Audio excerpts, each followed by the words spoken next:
అందుకనే దీనికి చక్కటి విశిష్టత ప్రత్యేకత ఉందన్నమాట. ఆమె గోదాదేవి శ్రీరంగనాథుని భర్తగా వరించిన రోజు అన్నమాట. ఈ రోజు మనకి తమిళనాడులో ఒక క్షేత్రం ఉంది, శ్రీవిల్లిపుత్తూరు అని. ఆ శ్రీవిల్లిపుత్తూరులో గోదాదేవి విష్ణుచిత్తుడు గారు అని ఒక ఆలవారు ఉన్నారు. ఆయన విష్ణు భక్తుడు అన్నమాట. వటపత్రఛాయి కోవెల ఉంటుంది ఆ ఊళ్ళో, శ్రీవిల్లిపుత్తూరులో. ఆ వటపత్రఛాయి కోవెల్లో ఆయన విష్ణుచిత్తుడు గారు రోజు తులసిమాల సమర్పిస్తారు స్వామికి.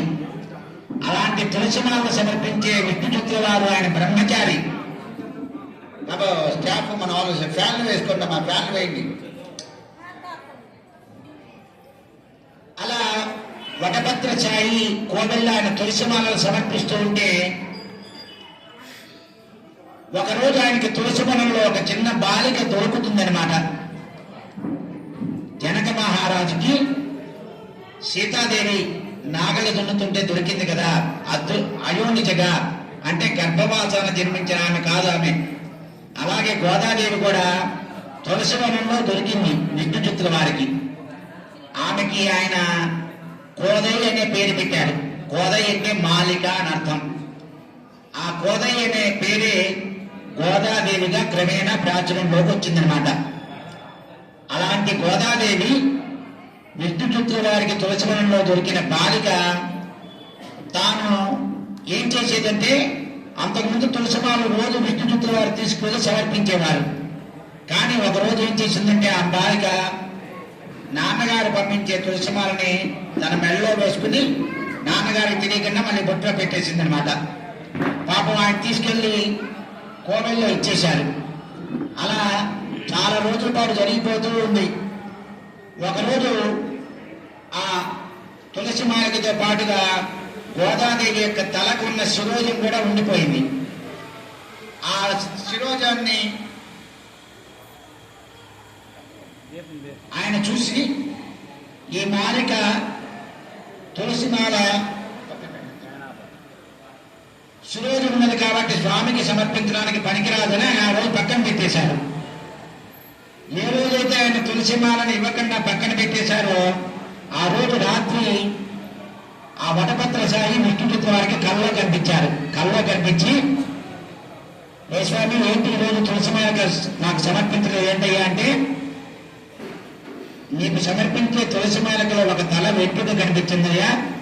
మా అమ్మాయి తల వెంట్రుక ఏమన్నా పొరపాటున వచ్చిందేమో, అది నీకు సమర్పించకూడదు, మరణం కదా అని పక్కన పెట్టేశానంటే, నీకు తెలియదయ్యా ఆ తులసిమాల ధరించి దాంట్లో ఉన్న తల వెంట్రుక మీ గోదాదేవిని, ఆమె తాను ధరించి విడిచింది.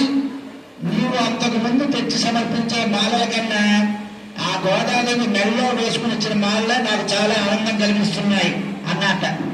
అనగానే పాపం విష్ణుచిత్తుల వారు అనుకున్నారు, అమ్మో నేను తులసివనంలో లభించిన బాలికని ఎవరో సామాన్య స్త్రీ అని చెప్పి అనుకున్నానే, స్వామి కూడా మెచ్చుకునేంతటి మాలను సమర్పించింది కాబట్టి శ్రీదేవు భూదేవు నీలాదేవు నన్ను అనుగ్రహించడం కోసం నాకు లభించింది అంటూ ఆయన పొంగిపోయి ఆ పిల్లని చక్కగా పెంచుకోసాగారు.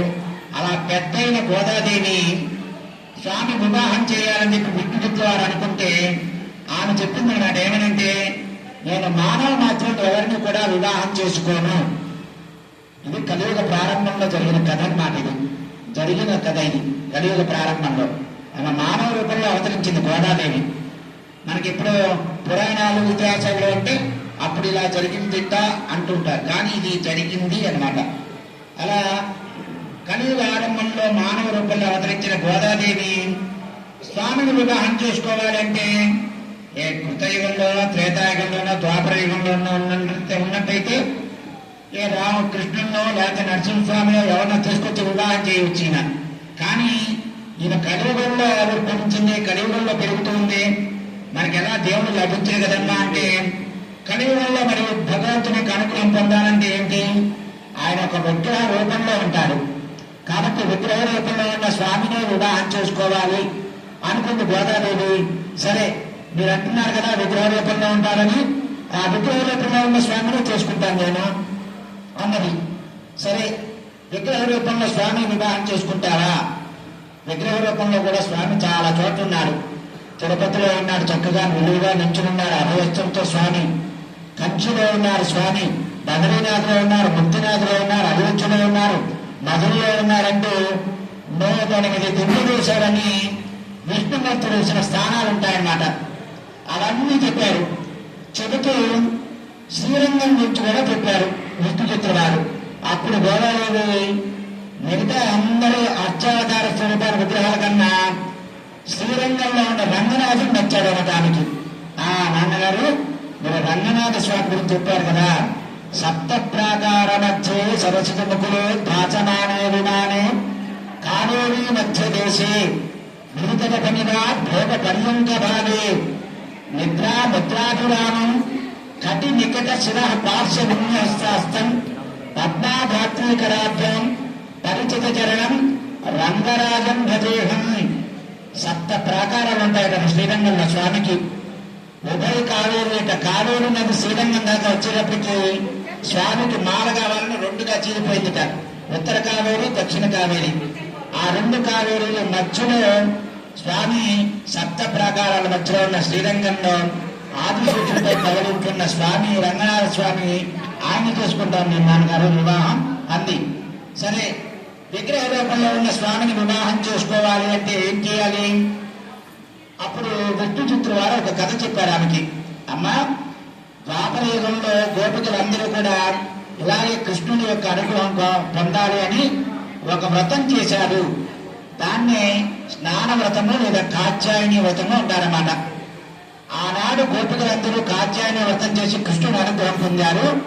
నీవు కూడా అలాంటి వ్రతం చెయ్యమ్మా అంటే అప్పుడు గోదాదేవి రంగనాథ స్వామిని వివాహం చేసుకోవడం కోసం ఒక వ్రతం చేసింది. ఆ వ్రతమే ధనుర్మాస వ్రతము లేదా తిరుప్పావై. తిరుప్పావై అంటే శ్రీవ్రతము, సంపదలను ఇచ్చే వ్రతం అన్నమాట. ఏ సంపద ఇస్తుంది? నీకు ఏ సంపద కావాలంటే ఆ సంపద లభిస్తుంది వ్రతం చేస్తే. సంతానం కావాలని వ్రతం చేసిన వారికి సంతానం లభిస్తుంది. వివాహం కావాలని కోరికతో చేసిన వారికి వివాహం జరుగుతుంది. నాకు ఇవేమీ అక్కర్లేదు, స్వామి యొక్క అనుగ్రహం కావాలి అంటే వారికి భగవద్ అనుగ్రహం లభిస్తుంది. అలాగే చదువు కావలసిన వారికి చదువు వస్తుంది, ధాన్యం కావలసిన వారికి ధాన్యం లభిస్తుంది. అలా ఏమేమి కోరికతో చేస్తారో గోదాదేవికి ఎలా కోరికలు తీరున్నాయో ఈ వ్రతం చేసిన వారికి అందరికీ కూడా కోరికలు తీరుతాయన్నమాట. అందుకని ఇంత గొప్ప వ్రతాన్ని ప్రతి ఏటా ధనుర్మాసంలో చేస్తారు. ఈ మాసాన్ని ధనుర్మాసం ఎందుకన్నారో మీకు తెలుసా? మీకు నాకందరికీ ఏ మాసాలు తెలుసు? చైత్రము, వైశాఖము, జ్యేష్ఠము, ఆషాఢం.